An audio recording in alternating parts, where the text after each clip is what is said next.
बिस्मिल्लाहिर्रहमानिर्रहीम। अस्सलाम वालेकुम। ला इलाहा इल्लल्लाह मुहम्मदुर रसूलुल्लाह। आप देख रहे हैं info.com। आप सबसे गुजारिश है कि मेरे चैनल को ज़रूर लाइक करें, सब्सक्राइब करें और कमेंट सेशन में ज़रूर बताएं कि आपको वीडियोस कैसी लग रही हैं या वो कौन से टॉपिक हैं जिन पे आप वीडियोस देखना पसंद करते हैं। अगर आप अच्छी हदीस और मालूमात सुनना पसंद करते हैं तो मेरे चैनल को ज़रूर लाइक करें और सब्सक्राइब करें और आगे समझ के, क्योंकि अच्छी बात पहुंचाना भी सदका है।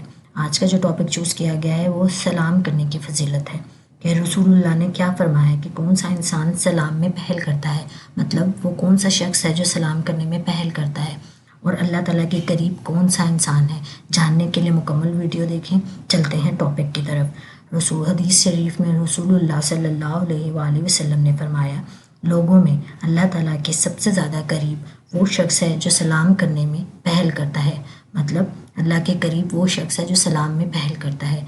दूसरी हदीस में रसूलुल्लाह सल्लल्लाहु अलैहि वसल्लम से पूछा गया कि जब दो आदमी मिलते हैं तो पहले कौन सलाम करता है। आपने फरमाया, वो जो दोनों में से अल्लाह के ज़्यादा करीब है। सुबहान अल्लाह, जज़ाकल्लाहुल खैर। सदका समझ के आगे शेयर करें।